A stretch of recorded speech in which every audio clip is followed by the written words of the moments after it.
एक सुनसान हवेली, दीवारों पर मक्कड़ियों के जाले और हवा में पसरा सन्नाटा।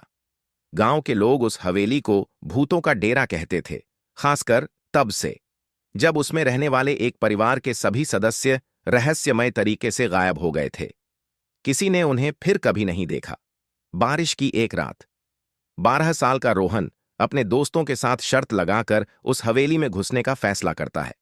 उसके दोस्त बाहर इंतजार करते हैं, डरे हुए लेकिन उत्साहित। रोहन टॉर्च की रोशनी में धीरे धीरे अंदर जाता है।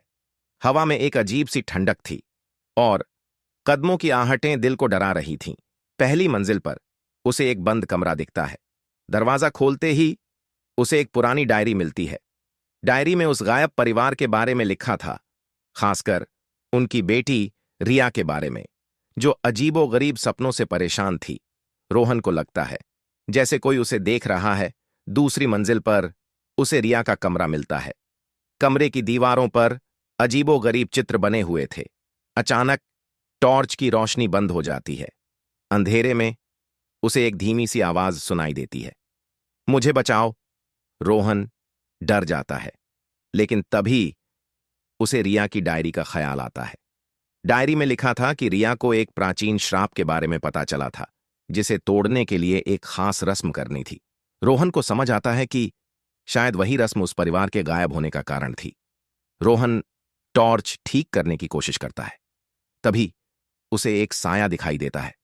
साया धीरे धीरे रिया की तरह दिखने लगता है। रोहन डर के मारे पीछे हटता है, लेकिन रिया का साया उसे रोक लेता है। वो कहती है, मुझे उस श्राप से मुक्त करो। रोहन को समझ आता है कि उसे रिया की मदद करनी होगी।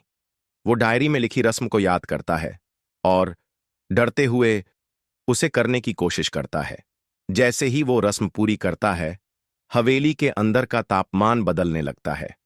हवा में घुली ठंडक गायब हो जाती है और रिया का साया रोशनी में बदल जाता है। रोहन हांफते हुए हवेली से बाहर निकलता है, जहां उसके दोस्त उसका इंतजार कर रहे थे।